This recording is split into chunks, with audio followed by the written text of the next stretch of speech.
Hello दोस्तों, स्वागत है आप सभी का राहुल एकेडमी पर। आज हम आपके एसएससी एमटीएस के लिए महत्वपूर्ण जीके जीएस के प्रीवियस ईयर क्वेश्चन करने वाले हैं। तो इन सभी क्वेश्चन को आप अच्छे से रट लीजिएगा। और अगर आपको इसका पीडीएफ चाहिए तो नीचे टेलीग्राम का ग्रुप दिया गया है, वहां से ज्वाइन होकर इसका पीडीएफ आप प्राप्त कर सकते हैं। तो चलिए, ज़्यादा समय नुकसान ना करते हुए सीधे अपने क्वेश्चन आंसर पर चलते हैं। देखिए, आपका पहला क्वेश्चन दे रहा है कि नीरज चोपड़ा ने डैश के थ्रो के साथ टोक्यो ओलंपिक 2020 में ऐतिहासिक स्वर्ण पदक जीता था। तो देखिए, इसका करेक्ट आंसर आपका हो जाएगा, इन्होंने आपका थ्रो किया था 87.58 मीटर, जिसकी वजह से इन्होंने आपका ओलंपिक 2020 में स्वर्ण पदक जीता था। तो इसका करेक्ट आंसर आपका हो जाएगा 87.58 मीटर। इसके आगे आप अगला क्वेश्चन दिया गया था कि निम्नलिखित में से कौन सी संरचना बौद्ध धर्म से संबंधित है। तो देखिए, जो आपका स्तूप होता है इसका संबंध आपके बौद्ध धर्म से होता है। देखिए, कहा जाता है कि 84,000 स्तूपों का निर्माण आपके अशोक के द्वारा कराया गया था, जिसमें आपका सांची स्तूप भी शामिल है। और सांची स्तूप कहाँ स्थित है? तो ये आपके मध्य प्रदेश के रायसेन जिला में स्थित है। तो इसका करेक्ट आंसर आपका हो जाएगा सांची स्तूप। इसका संबंध आपके बौद्ध धर्म से होता है। अगला आपका देखिए क्वेश्चन दिया गया था कि सरकार ने डैश में उद्यमशीलता को बढ़ावा देने के लिए स्टैंड अप इंडिया योजना की शुरुआत की है। तो देखिए, इसका संबंध अगर बात की जाए तो इसका संबंध आपके महिलाएं और अनुसूचित जाति और आपके जनजाति समुदाय से है। तो ऑप्शन नंबर 3 इसका करेक्ट आंसर है। इसके आगे आपको अगला क्वेश्चन दिया गया था कि राष्ट्रीय कृषि और ग्रामीण विकास बैंक का मुख्य कार्यालय डैश में स्थित है। तो देखिए, इनका कार्यालय आपका मुंबई शहर में स्थित है। तो ऑप्शन नंबर 4 इसका करेक्ट आंसर आपका हो जाएगा मुंबई। अगला क्वेश्चन था कि मंत्रिपरिषद में प्रधानमंत्री सहित मंत्रियों की कुल संख्या लोकसभा के सदस्यों की कुल संख्या के डैश प्रतिशत से अधिक नहीं होनी चाहिए। तो देखिए, आपका 15% से अधिक नहीं होना चाहिए। तो इसका करेक्ट आंसर आपका हो जाएगा 15, यानी कि ऑप्शन नंबर 2 इसका करेक्ट आंसर है।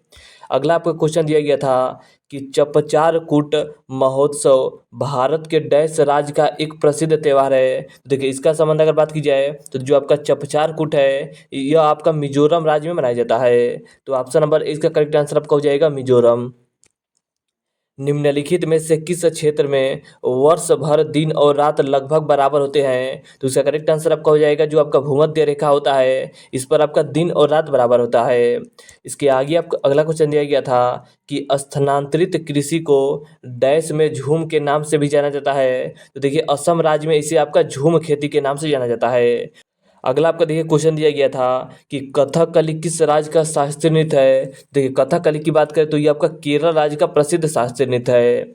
इसके आगे आपको अगला क्वेश्चन दिया गया था कि भारतीय संविधान के कौन से अनुच्छेद मौलिक अधिकारों की बात करता है। तो देखिए, मौलिक अधिकार की अगर बात की जाए तो अनुच्छेद 12 से लेकर 35 तक आपका मौलिक अधिकार के बारे में बताया गया है। और मौलिक अधिकार किस देश के संविधान से लिया गया है? तो मौलिक अधिकार आपका यूएसए के संविधान से लिया गया है। इसके आगे आपको अगला क्वेश्चन दिया गया था कि संथाल समुदाय डैश भारत का एक नृजातीय समूह है। तो इसका करेक्ट आंसर आपका हो जाएगा जो आपका संथाल समुदाय है ये आपका पूर्वी भारत का एक नृजातीय समूह है। तो ऑप्शन नंबर सी इसका करेक्ट आंसर आपका हो जाएगा पूर्वी। अगला आपका देखिए क्वेश्चन दिया गया था कि श्रीमंत शंकर देव को आमतौर पर नए संगीत, नाटकीय और भाषाई शैली का पथ प्रदर्शक माना जाता है। वह निम्नलिखित में से किस नृत्य शैली से संबंधित है? देखिए, इनका संबंध आपके सतरिया नृत्य से है। और सतरिया किस राज्य का नृत्य है? तो सतरिया आपका असम राज्य का प्रसिद्ध नृत्य है। तो इसका करेक्ट आंसर आपका हो जाएगा सतरिया नृत्य।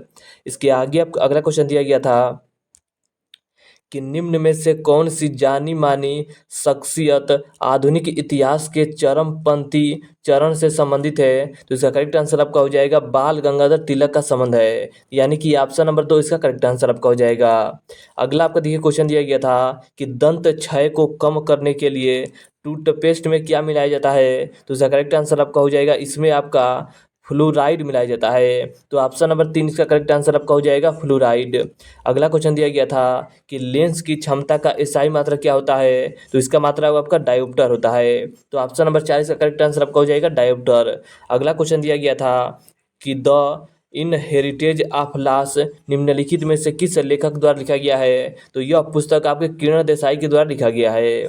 इसके आगे आपको अगला क्वेश्चन दिया गया था कि केंद्रीय गृह मंत्रालय के अनुसार 2021 की जनगणना जो कोविड-19 के कारण स्थगित हो गई थी, में पहली बार डैश का डेटा एकत्र करना था। तो इसका करेक्ट आंसर आपका हो जाएगा अन्य पिछड़ा वर्ग का डाटा भी आपका एकत्रित इसमें किया जाएगा।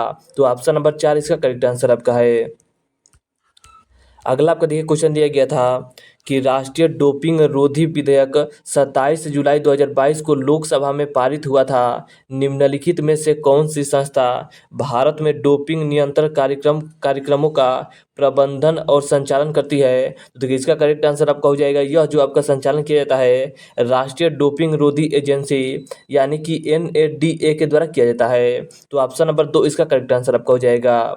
अगला आपका क्वेश्चन दिया गया था कि प्रवास में वे कारक जो लोगों को अपने निवास स्थान अथवा उद्यम को छुड़वाने का कारण बनते हैं डैश कहलाते हैं। तो इसे आपका प्रतिकर्ष कारक कहा जाता है।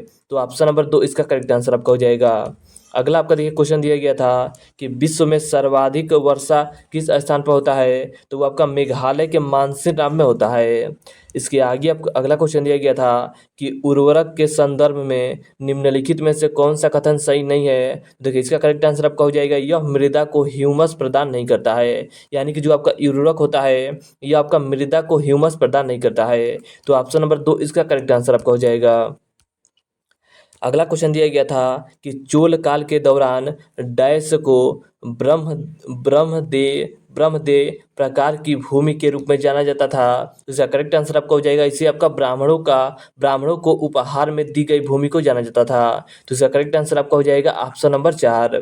इसके आगे आपको अगला क्वेश्चन दिया गया था कि निम्नलिखित स्वतंत्रता सेनानी में से कौन 1885 में पुणे में फ्यूगियसन कॉलेज के संस्थापकों में से एक है? तो इसका करेक्ट आंसर आपका हो जाएगा इसका स्थापना आपके बाल गंगाधर तिलक के द्वारा किया गया था। तो ऑप्शन नंबर 2 इसका करेक्ट आंसर आपका हो जाएगा।